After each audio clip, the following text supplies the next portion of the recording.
ರೇಣುಕಾಸ್ವಾಮಿ ಕೊಲೆಗೂ ಮೊದಲು ಅದೆಂಥ ಹಿಂಸೆ, ದರ್ಶನ್ ಬಳಗದಿಂದ ಹಿಂಸೆಯ ಪರಮಾವಧಿ.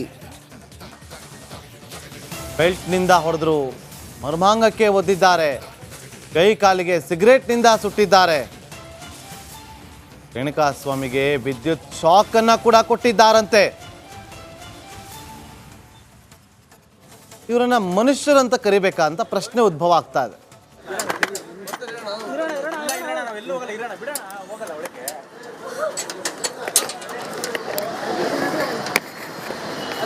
ಮೃತದೇಹವನ್ನ ನೋಡೋದಕ್ಕೆ ಅಂತೇಳಿ ಕುಟುಂಬಸ್ಥರು ಈಗ ವಿಕ್ಟೋರಿಯಾ ಶವಗಾರಕ್ಕೆ ಆಗಮಿಸಿದ್ದಾರೆ. ಮರಣೋತ್ತರ ಪರೀಕ್ಷೆ ಅಲ್ಲಿ ನಡೆಯಲಿದೆ ಇನ್ನು ಕೆಲವೇ ಕ್ಷಣಗಳಲ್ಲಿ.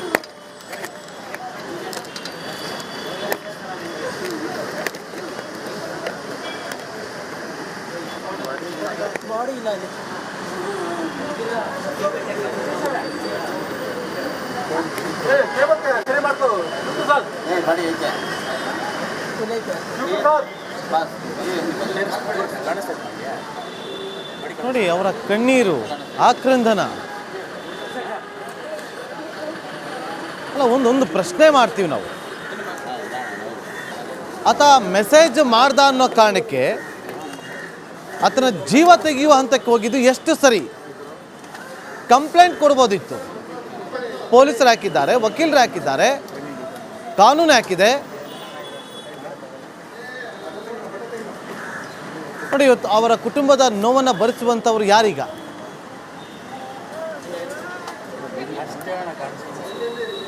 ಮತ್ತಷ್ಟು ಮಾಹಿತಿಯನ್ನು ಕೊಡೋದಕ್ಕೆ ನನ್ನ ಹಿರಿಯ ಸಹೋದ್ಯೋಗಿ ಸುನಿಲ್ ಧರ್ಮಸ್ಥಳ ಈಗ ಲೈವ್ನಲ್ಲಿ ಜಾಯ್ನ್ ಆಗಿದ್ದಾರೆ. ಸುನಿಲ್, ಚಿತ್ರ ಹಿಂಸೆ ಕೊಡಲಾಗಿದೆ. ನಡಿ ಈಗ ಶುರು ಮಾಡೋಣ.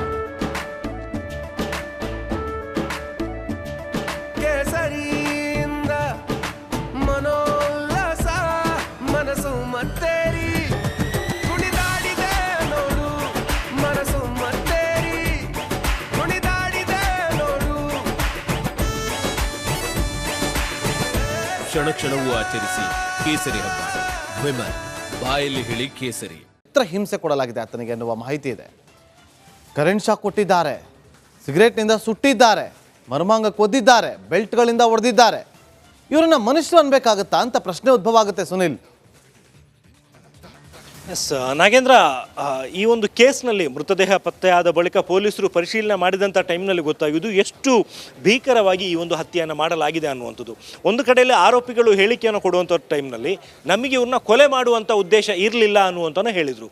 ಕೊಲೆ ಮಾಡುವಂತಹ ಉದ್ದೇಶ ಇರಲಿಲ್ಲ ಅಂದರೂ ಕೂಡ ಆತನ ಮೇಲೆ ಮಾಡಿರುವಂತಹ ಹಲ್ಲೆ, ಆ ಒಂದು ಚಿತ್ರಹಿಂಸೆ, ಆ ಫೋಟೋಗಳನ್ನು ನೋಡಿದರೆ ಗೊತ್ತಾಗುತ್ತೆ ಎಷ್ಟು ಬರ್ಬರವಾಗಿ ಹಲ್ಲೆಯನ್ನು ಮಾಡಿದ್ದಾರೆ ಅನ್ನುವಂಥದ್ದು. ಕೇವಲ ಹೊಡೆಯೋದು ಬಡಿಯೋದು ಮಾತ್ರ ಅಲ್ಲ, ಆತನ ದೇಹದ ಹಲವಾರು ಕಡೆ ಸಿಗರೇಟ್ಗಳಿಂದ ಸುಟ್ಟಿದ್ದಾರೆ. ಜೊತೆಗೆ ಮತ್ತೊಂದು ಮಾಹಿತಿ ಬಂದಿರುವಂಥದ್ದು, ಆತನಿಗೆ ಕರೆಂಟ್ ಶಾಕ್ನು ಕೂಡ ಕೊಡಲಾಗಿತ್ತು ಅನ್ನುವಂಥದ್ದು.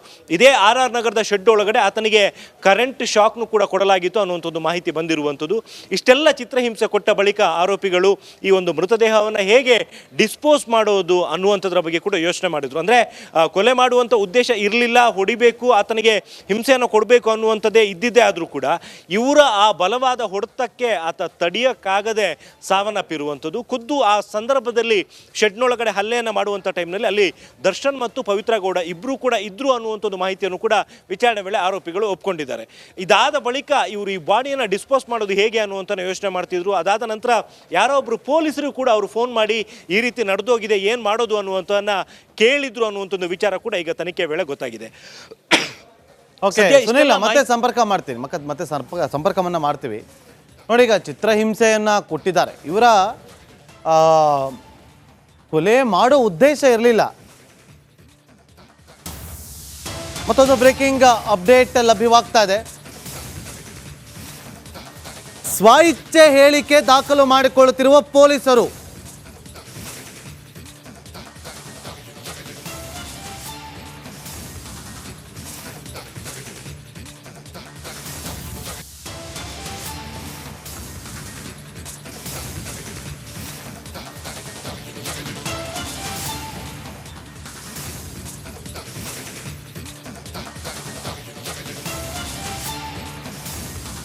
ಕರೆಂಟ್ ಶಾಕ್ ಕೊಟ್ಟು ಸಿಗರೆಟ್ನಿಂದ ಸುಟ್ಟು ಅಲ್ಲಿ ಹತ್ಯೆ ಮಾಡಲಾಗಿತ್ತು. ಕೊಲೆ ಮಾಡೋದಕ್ಕಿಂತ ಮುಂಚೆ ರೇಣುಕಾಸ್ವಾಮಿಗೆ ಚಿತ್ರಹಿಂಸೆಯನ್ನು ಕೊಟ್ಟಿದ್ದಾರೆ. ಅನ್ನಪೂರ್ಣೇಶ್ವರಿ ನಗರ ಪೊಲೀಸ್ ಠಾಣೆಯಲ್ಲಿ ದರ್ಶನ್ ಸ್ವ ಇಚ್ಛೆ ಹೇಳಿಕೆಯನ್ನ ಪಡೆದುಕೊಳ್ತಾ ಇದ್ದಾರೆ.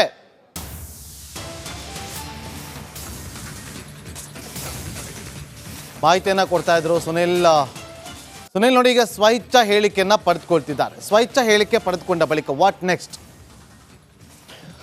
ಎಸ್ ನಾಗೇಂದ್ರ, ಯಾವುದೇ ಒಂದು ಪ್ರಕರಣದಲ್ಲಿ ಒಬ್ಬ ಆರೋಪಿಯನ್ನು ಪೊಲೀಸರು ಅರೆಸ್ಟ್ ಮಾಡಿದರೆ ಮೊದಲು ಅದಕ್ಕೆ ಅರೆಸ್ಟ್ ಮಾಡೋದಕ್ಕಿಂತ ಮೊದಲು ಅದಕ್ಕೆ ಸಂಬಂಧಪಟ್ಟಂಥ ಎಲ್ಲ ರೀತಿಯ ಸಾಕ್ಷ್ಯಗಳನ್ನು ಕೂಡ ಸಂಗ್ರಹ ಮಾಡಿರ್ತಾರೆ. ಅದಾದ ಬಳಿಕ ಈ ಘಟನೆ ಹೇಗಾಯಿತು ಅನ್ನೋದರ ಬಗ್ಗೆ ಖುದ್ದು ಆರೋಪಿ ಕಡೆಯಿಂದ ಒಂದು ಸ್ವ ಇಚ್ಛಾ ಹೇಳಿಕೆಯನ್ನು ದಾಖಲು ಮಾಡ್ಕೋತಾರೆ. ಐದರ್ ಆತನನ್ನು ಕೂರಿಸ್ಕೊಂಡು ಪೊಲೀಸ್ ಠಾಣೆಯ ರೈಟರ್ಗಳು ಆ ಒಂದು ಸ್ವ ಇಚ್ಛಾ ಹೇಳಿಕೆಯನ್ನು ದಾಖಲು ಮಾಡ್ಕೋತಾರೆ. ಇಡೀ ಇನ್ಸಿಡೆಂಟ್ ಆರಂಭದಿಂದ ಆ ಬಾಡಿ ಡಿಸ್ಪೋಸ್ ಮಾಡೋವರೆಗೆ ಏನೇನಾಯಿತು, ಅದಾದ ನಂತರ ಅರೆಸ್ಟ್ ಆಗೋ ಮೂಮೆಂಟ್ವರೆಗೂ ಕೂಡ ನಡೆದ ಘಟನೆಗಳನ್ನು ಸಂಪೂರ್ಣವಾಗಿ ಹೇಳಿಕೆ ರೂಪದಲ್ಲಿ ದಾಖಲು ಮಾಡ್ಕೋತಾರೆ. ಮತ್ತೆ ಕೊನೆಗೆ ಅದನ್ನು ಬರೆದಿರುವಂಥದ್ದು ಸರಿಯಾಗಿದೆಯಾ ಅನ್ನುವಂಥದ್ದನ್ನು ಕೂಡ ಆರೋಪಿಗೆ ಕೇಳಿ ಆತನ ಕಡೆಯಿಂದ ಅದಕ್ಕೊಂದು ಸಹಿಯನ್ನು ಕೂಡ ಹಾಕಿಸ್ಕೋತಾರೆ. ಇದೆಲ್ಲ ಆದ ಬಳಿಕ ಈ ಒಂದು ರಿಮ್ಯಾಂಡ್ ಅಪ್ಲಿಕೇಶನ್ಗಳನ್ನು ಕೂಡ ಸಿದ್ಧ ಮಾಡಿಕೊಂಡು ಅದರಲ್ಲಿ ಆರೋಪಿಗಳ ಸ್ವಇಚ್ಛಾ ಹೇಳಿಕೆಗಳನ್ನು ಕೂಡ ಆ್ಯಡ್ ಮಾಡ್ಕೋತಾರೆ. ಅಂತಿಮವಾಗಿ ಇವೆಲ್ಲವನ್ನು ಕೂಡ ಆರೋಪಿಗಳನ್ನು ಕೋರ್ಟಿಗೆ ಪ್ರೊಡ್ಯೂಸ್ ಮಾಡುವಂಥ ಟೈಮ್ನಲ್ಲಿ ಕೋರ್ಟ್ನಲ್ಲಿ ಈ ಸ್ವಇಚ್ಛಾ ಹೇಳಿಕೆ ಅದೇ ರೀತಿಯಲ್ಲಿ ರಿಮ್ಯಾಂಡ್ ಅಪ್ಲಿಕೇಶನ್ ಕೂಡ ಕೋರ್ಟ್ ಮುಂದಿಡ್ತಾರೆ ಮತ್ತು ಪ್ರಕರಣಕ್ಕೆ ಸಂಬಂಧಪಟ್ಟಂತೆ ಹೆಚ್ಚಿನ ವಿಚಾರಣೆಗಾಗಿ ಇವ್ರನ್ನ ತಮ್ಮ ವಶಕ್ಕೆ ಪಡ್ಕೋಬೇಕು, ಹಾಗಾಗಿ ಅವ್ರನ್ನ ವಶಕ್ಕೆ ಕೊಡಿ ಅನ್ನುವಂಥ ಒಂದು ಮನವಿಯನ್ನು ಪೊಲೀಸರು ಕೋರ್ಟ್ ಮುಂದೆ ನೀಡ್ತಾರೆ. ಇಲ್ಲಿ ಪೊಲೀಸರು ಸಂಗ್ರಹ ಮಾಡಿರುವಂತಹ ಪ್ರಾಥಮಿಕ ಸಾಕ್ಷ್ಯಗಳೇನಿದ್ದಾವೆ ಅದು ತುಂಬಾ ಮಹತ್ವ ಪಡ್ಕೊಳ್ಳುತ್ತೆ. ಕೋರ್ಟಿಗೆ ಹೌದು ಇವರು ಈ ಒಂದು ಕೇಸ್ನಲ್ಲಿ ಇನ್ವಾಲ್ವ್ ಆಗಿದ್ದಾರೆ ಅನ್ನುವಂಥದ್ದು ಖಚಿತ ಆಗಬೇಕಾಗತ್ತೆ. ಅದಕ್ಕೆ ಸಂಬಂಧಪಟ್ಟಂಥ ಪೂರಕ ಸಾಕ್ಷ್ಯಗಳನ್ನು ತನಿಖಾಧಿಕಾರಿಗಳು ಕೋರ್ಟ್ ಮುಂದೆ ಇಡಬೇಕಾಗುತ್ತೆ. ಹಾಗಾಗಿ ಈಗ ಸದ್ಯಕ್ಕೆ ಪೊಲೀಸರು ಅನ್ನಪೂರ್ಣೇಶ್ವರ ನಗರ ಠಾಣೆಯಲ್ಲಿ ಇದೇ ಒಂದು ಪ್ರಕ್ರಿಯೆಯನ್ನು ನಡೆಸ್ತಾ ಇದ್ದಾರೆ. ಇಲ್ಲಿ ಎಲ್ರಿಗೂ ಕೂಡ ಒಂದು ಕ್ವಶನ್ ಬರ್ಬೋದು, ಕೇಸ್ ಆಗಿರುವಂಥದ್ದು ಕಾಮಾಕ್ಷಿಪಾಳ್ಯ ಪೊಲೀಸ್ ಠಾಣೆಯಲ್ಲಿ, ಆದರೆ ಎಲ್ಲರೂ ಕೂಡ ಅನ್ನಪೂರ್ಣೇಶ್ವರಿ ನಗರ ಠಾಣೆಯಲ್ಲಿ ಏನಕ್ಕೆ ಇದ್ದಾರೆ ಅನ್ನುವಂಥದ್ದು ಒಂದು ವಿಷಯ. ಈಗ ಪೊಲೀಸರು ಅನ್ನಪೂರ್ಣೇಶ್ವರಿ ನಗರ ಠಾಣೆಯಲ್ಲಿ ವಿಚಾರಣೆಯನ್ನು ನಡೆಸೋದಕ್ಕೆ ಕಾರಣ ಅಂತ ಹೇಳಿದ್ರೆ ಅದು ಹೊಸದಾಗಿ ನಿರ್ಮಾಣ ಆಗಿರುವಂಥ ಒಂದು ಬಿಲ್ಡಿಂಗ್ ಮತ್ತು ತುಂಬಾನೇ ಸ್ಪೇಷಿಯಸ್ ಆಗಿದೆ. ಅಲ್ಲಿ ತನಿಖೆ ನಡೆಸೋದಕ್ಕೆ, ವಿಚಾರಣೆ ನಡೆಸೋದಕ್ಕೆ ಪ್ರತ್ಯೇಕವಾದಂತಹ ಕೊಠಡಿಗಳು ಕೂಡ ಇದೆ. ಇದೇ ಒಂದು ಕಾರಣಕ್ಕೋಸ್ಕರ ಈಗ ಅನ್ನಪೂರ್ಣೇಶ್ವರ ನಗರ ಠಾಣೆಯಲ್ಲಿ ಈ ಒಂದು ಪ್ರಕರಣದ ವಿಚಾರಣೆ ನಡೀತಾ ಇದೆ. ವಿಚಾರಣೆ ಪೂರ್ಣಗೊಂಡ ಬಳಿಕ ಆರೋಪಿಗಳನ್ನ ಇವರ್ತಾ ಇರುವಂತಹ ದರ್ಶನ್ ಅರೆಸ್ಟ್ ಸುದ್ದಿಯನ್ನು ನೋಡಿದೆ. ದರ್ಶನ್ ಬಂಧನ ಮಾಡಿದ್ದನ್ನು ನೋಡಿ ಶಾಕ್ ಆಯಿತು. ಸಂಜನಾ ಗಲ್ರಾನಿ ಬೇಸರವನ್ನು ವ್ಯಕ್ತಪಡಿಸಿದ್ದಾರೆ.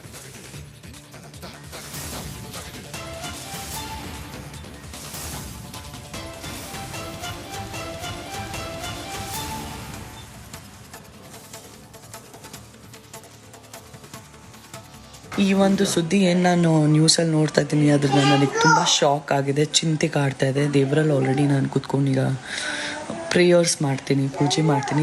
ದರ್ಶನ್ ಸರಿಗೆ ಏನು ಕರ್ಕೊಂಡು ಹೋಗಿದ್ದಾರೋ ಅದು ಬರೀ ವಿಚಾರಣೆಗೆ ಕರ್ಕೊಂಡು ಹೋಗಿರಬೇಕು ಅಂತ, ದಯವಿಟ್ಟು ಅವರು ಅರೆಸ್ಟ್ ಆಗಬಾರ್ದು ಅಂತ ನಾನು ದೇವರಲ್ಲಿ ಕೂತ್ಕೊಂಡು ಕೇಳ್ತೀನಿ.